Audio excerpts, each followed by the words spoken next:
Shalom Bapak Ibu Saudara yang dikasihi Tuhan. Seri pengajaran hari ini berjudul Hasil Pembenaran.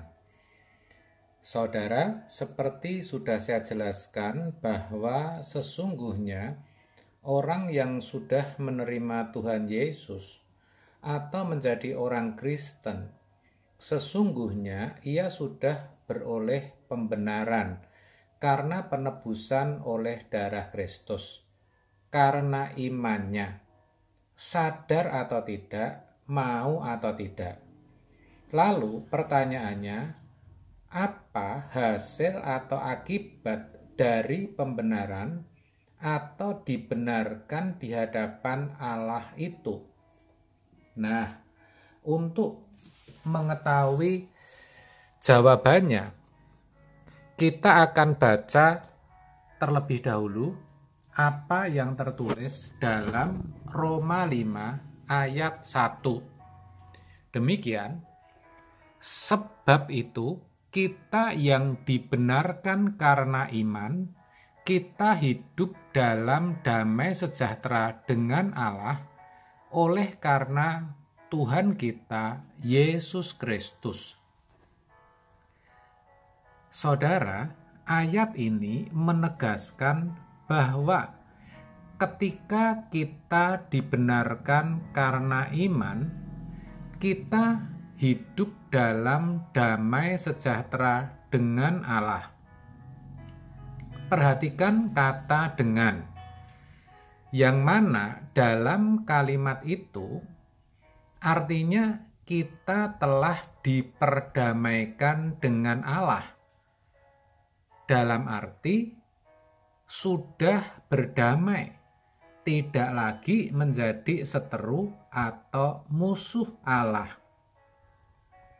Harus diakui, sebelum menerima dan percaya kepada Tuhan Yesus, kita ini seteru Allah, kita ini musuh Allah.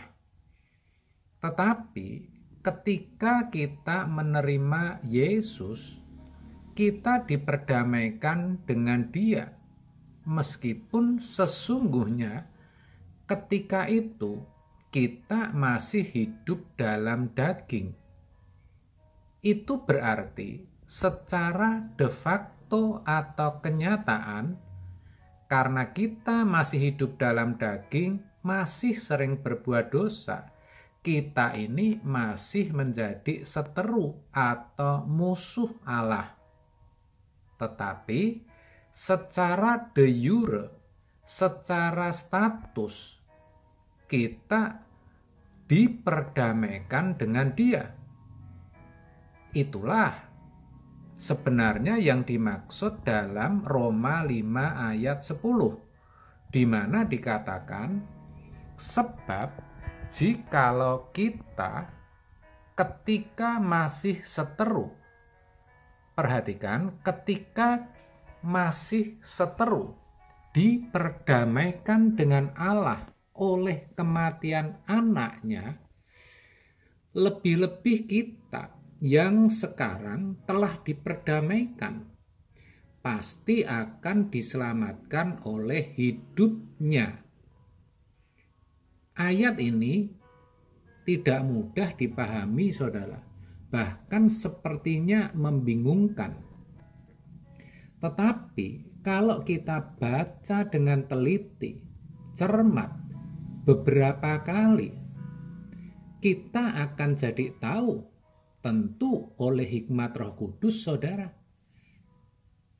Kalau dikatakan, sebab jikalau kita ketika masih seteru diperdamaikan dengan Allah oleh kematian anaknya, itu artinya ketika kita masih hidup dalam kuasa dosa, lalu kita percaya kepada Yesus, maka otomatis kematiannya melalui darahnya yang kudus memperdamaikan kita dengan Allah.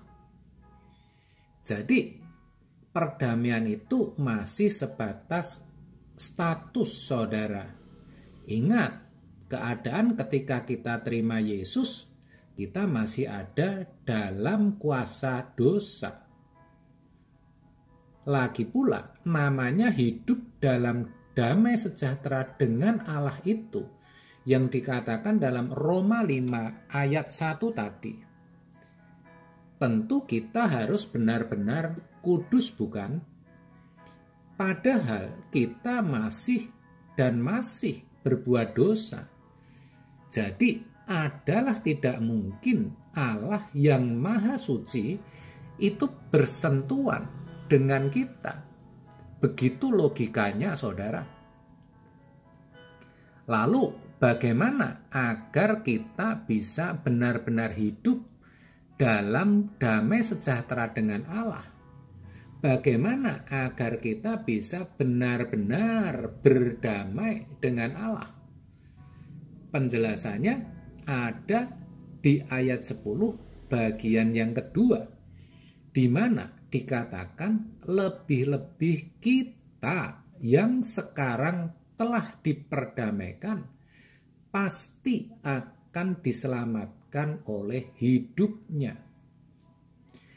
Itu berarti kalau kita secara status sudah diperdamaikan, artinya oleh karena kita sudah percaya kepada Tuhan Yesus, kita akan diselamatkan karena kita mengenakan hidupnya, alias hidup seperti Kristus hidup, saudara. Itulah yang seharusnya terjadi dan disadari oleh setiap orang Kristen. Jadi setelah menjadi orang Kristen, kita harus mengenakan hidup Yesus. Begitu. Ketika hidup yang kita gelar itu seperti Yesus, maka kita akan benar-benar bisa hidup berdamai dengan Allah. Jadi yang tadinya hidup dalam damai sejahtera dengan Allah itu hanya sekedar status, akhirnya bisa jadi kenyataan, yaitu ketika kita mau berjuang untuk hidup menjadi serupa dengan Yesus.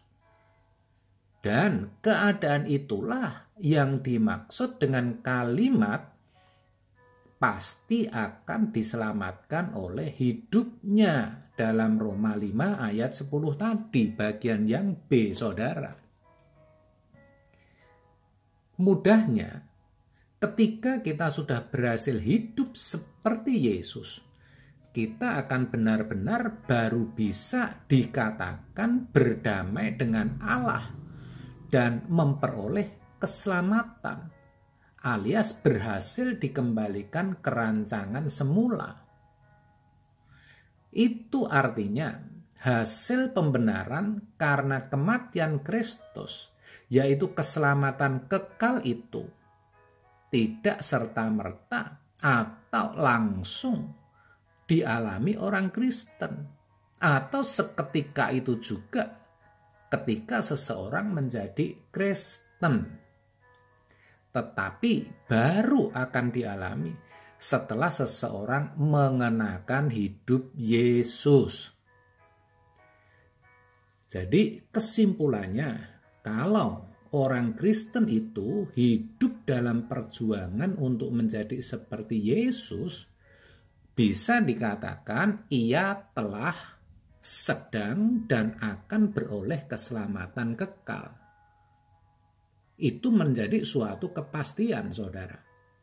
Tetapi bagi orang Kristen yang tidak memiliki perjuangan hidup untuk menjadi seperti Yesus, alias hidupnya masih serupa dengan dunia, syarat dengan kedagingan, ia sebenarnya tidak akan memperoleh hasil pembenaran, yaitu keselamatan kekal. Karena keadaannya masih sebagai seteru Allah, meskipun sudah menjadi orang Kristen. Oleh sebab itu, melalui kebenaran ini, mari saudara kita sadar, lalu berjuang untuk menjadi serupa dengan Yesus. Bagaimana caranya? Kita harus berusaha mengenakan pikiran dan perasaannya, seperti yang dituliskan dalam Filipi 2 ayat 5. Sehingga hasil pembenaran itu, yaitu keselamatan kekal, benar-benar bisa kita peroleh. Amin. Tuhan Yesus memberkati.